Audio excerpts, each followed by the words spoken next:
Antonio Vargas. No. Co-director or director? You're the writer and director of Documented. Yes. Documented is not a brand new film, right? You released it when? I edited it 6 times. I wanted to be as timely as possible because of the toxic politics around immigration reform. I really wanted to make as personal and human film as possible. So we actually, thankfully, I had to stop cutting and editing it. So as writers, we understand that process. It never quite gets done. Thank God for deadlines. And so we've been traveling around the country. We're here in Chicago for a week. We opened last night at the Siskel Theater. How was your opening? It was great. Great. A lot of undocumented people came. Wonderful. So that was wonderful. And we'll be here for a week. I have the pleasure of playing in the same theater as Carl's film. Yeah. Is. So you have to see that as well. No, we love the Siskel Center here. They bring us such important work. And I was just telling Carl, as any immigrant will tell you, we learn a lot about America by watching movies and television. And when I was a kid, I was obsessed with Siskel and Ebert. So really? To know that the film is playing at that theater is more than a little surreal. So I'd like to back up a step for people who don't know about your background. Yeah. The film sort of depicts you as a poster child for dreamers, and we'll talk a little bit more about that part of immigration reform, but that's not quite where this started. No. You were a Washington Post journalist. Yes. So covering what kind of stories? I was a political reporter. I covered the 2008 campaign. I covered the Virginia Tech massacre in 2007. Wow. And then I worked for the New Yorker and the Huffington Post. And then after basically 13 years as a working journalist, I decided to out myself as an undocumented immigrant 3 years ago this month. 3 years ago? In the New York Times Magazine, yeah. And so the film is talking quite a bit about what happened since then, Yes. as well as your family, who you haven't been able to see for a while. Yeah. Maybe we should go there. So my mom put me on a plane. I was born in the Philippines, and my mother put me on a plane to America when I was 12 to live with my grandparents, her parents, who were naturalized American citizens in California, in Mountain View, where Google is. Before Mountain Google was View there. is also where Holly Near is from. That's anyway. right. Yes, Sorry. I'm from that area. So, and then 4 years after arriving to America is when I found out that my green card was fake when I went to the DMV to apply for a driver's license. Wow, that must have been a moment. Like a lot of undocumented young people, I found out when I was, either applying for college or applying for a driver's license or something like that. So that's how I found out. And for me, I lucked out because the following year I was introduced to journalism. And the only reason I did it is because I thought, if I can't be here because I don't have the right papers, what if I'm on the paper? I figured having a byline was, a way to that would make you real. Exist. It would make me real. So I did that for, I didn't imagine I would become successful, but I ended up being successful at it. So then I did that for 12 years, and then But throughout all of that, I was lying to my employers. I claimed, I lied in government forums. By saying, yes, I'm documented, or No, but basically claiming U.S. citizenship. Okay, yeah. Because when you get a job, you have to check. Yes. You have to fill out this I-9 form and figure out what box to fill out. And so I said, okay, you know what? I'm just gonna earn being a citizen. So I kept checking. I think I was actually even told that for the Pulitzer, I ended up winning a part of the Pulitzer. I also Dang, hombre. But thankfully they haven't called and wanted it back or anything. Very good.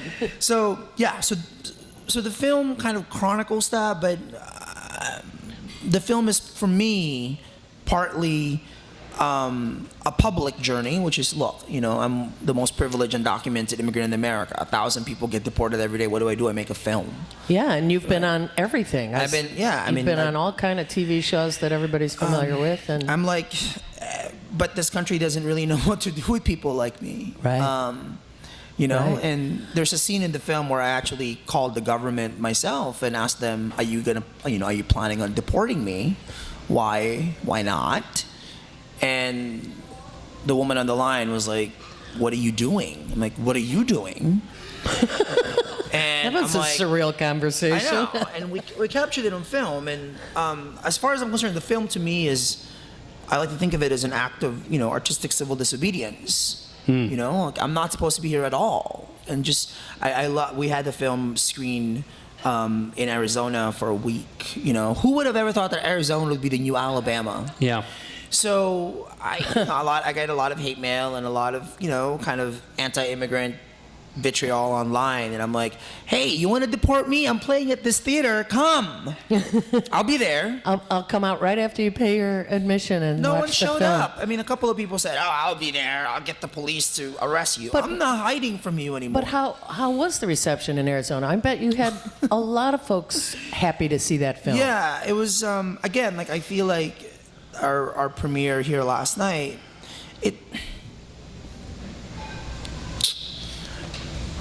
I don't think we fully realize what we've done to people.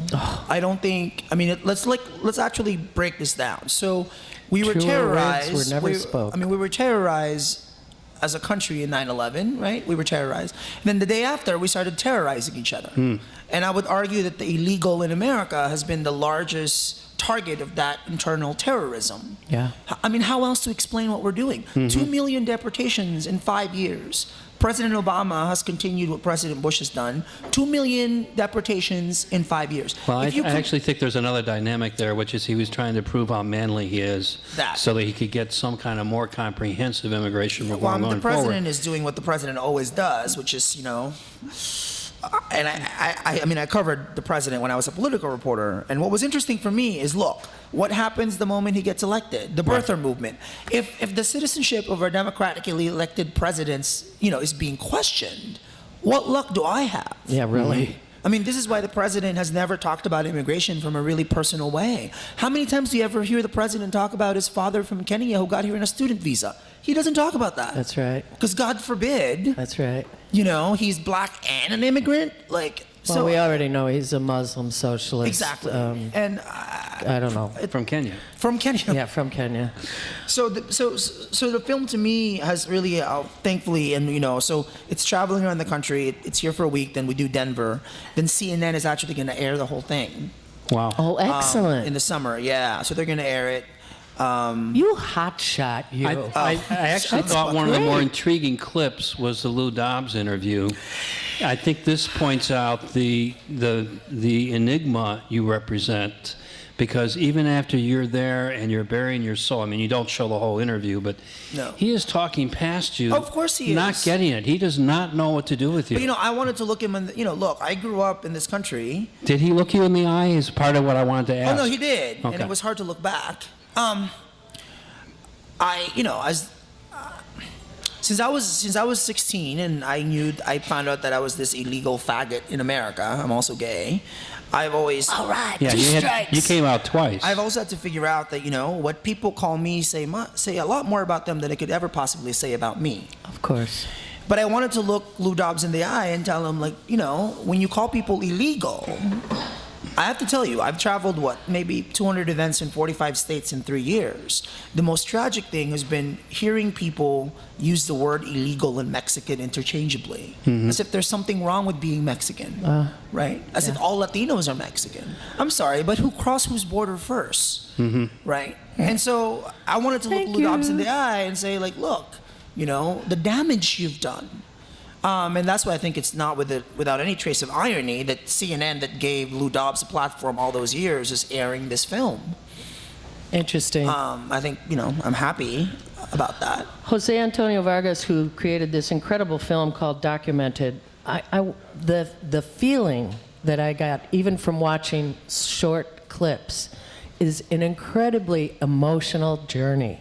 I mean, there's a period where you play, sometimes I feel like a motherless child. Oh my God. Well, I haven't seen, so my mom put me in a plane 21 years ago in August. So as Carl, I'm sure, can tell you, I'm very new to this. And it's really a privilege to even follow him in this interview. Personal documentaries are really hard to make. They just get, Sloppy? Sloppy, self-aggrandizing. There's a lot, and I just... One needs a good editor. God bless my editor. So I really didn't want to make a personal film this way, but so I decided to send a film crew to the Philippines to document my mom. So she and I actually meet on film. And at one point, we Skype on film. And Really? we capture, but that's what happens when you've been separated for your family. A lot of people do that. Mm-hmm. So that was probably the hardest part of the film, was dealing A with... very tough part.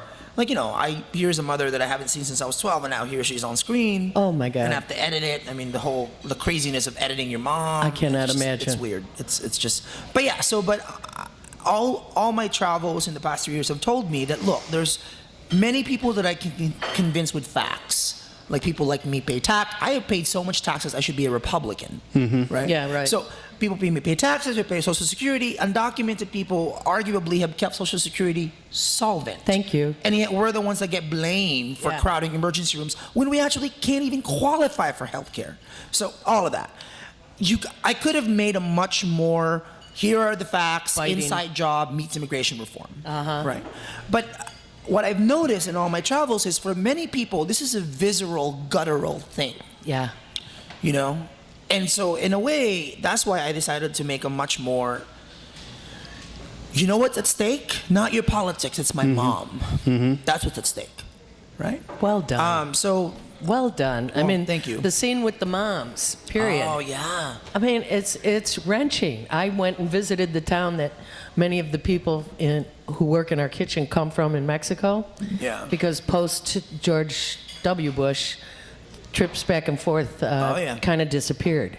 Yeah. And I'm looking in the faces of these mothers who haven't seen their beautiful sons in however many years and don't know the next time they're going to see them. And it shook me to my And core. all I know is you watch those moms. The scene is in Spanish. So Yeah. the film is in Tagalog, Spanish, and English. And I did this when I screened the film at Miami University, where Paul Ryan went to school. Speaker Boehner's district, actually, in front of 300 people. And it was really interesting, because after the screening, a lot of people just felt very shaken and disoriented, right? So this woman was like, I just didn't know this is what's happening. Yeah. And then I said, so when you see those quote unquote illegal people on Fox News crossing the border, I want you to think that that's someone's mom and that's someone's dad. And then I want you to think about those 12 million undocumented white people that crossed the border called the Atlantic Ocean. Yeah. How many years ago now? Who came to this country without papers, showed up. Right? And what the Italians and what the Irish and what the Germans and what they all went through. Right? I think it's really important to connect those dots. And Absolutely. look, we have a culture in this country right now. The politics is so broken, right? Eric Cantor apparently loses because of his support for immigration reform, right? And yet, Eric Cantor has been our #1 barrier in getting immigration reform vote in the House of Representatives. It's amazing. Right. So the politics is so broken that this is why we have no sense of moral urgency when it comes to this issue. Yeah. I mean, I feel as if so long as the American people, so long as someone's mowing your lawn and babysitting your kid and serving you drinks, you seem to be fine. Yeah. So how do we kind of put any sense of urgency to it? So what's your status now? Has the government ever answered your question about No. why you're still here? No, so I'm still undocumented. Right now, thankfully have 16 pro bono lawyers. So here's what's really interesting, by the way. So Not one, not 8, but 16. So I made a film. Before I outed myself, I thought this through. So I left all of my jobs. I quit all of my jobs because I can't be employed anymore. Then I found out that I can actually employ people. So undocumented people can start their own limited liability corporations That's right. and employ people. Right. So I employed 40 American citizens in making this film. Now, didn't you employ anybody undocumented? I was gonna do that, but one of my lawyers, my Jewish lawyer, I have many ethnicities. My Jewish are like, Jose, that's really pushing it.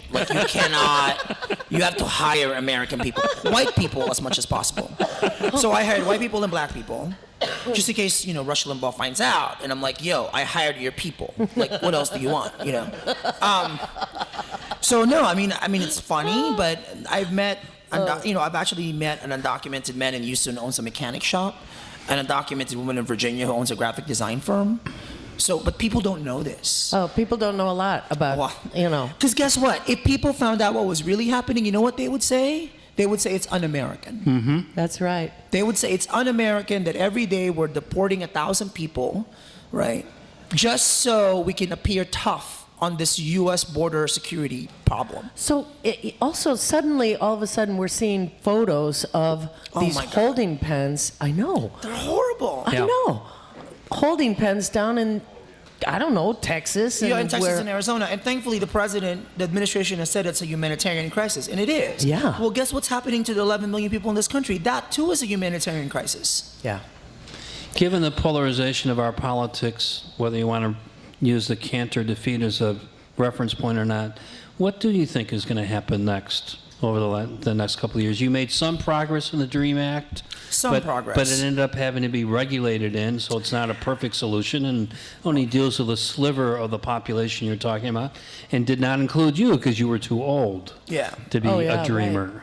Right. So all I know is the Republican Party understands, and it must continue to understand, that it cannot be the anti-black, anti-gay, anti-immigrant, anti-brown, anti-Asian party.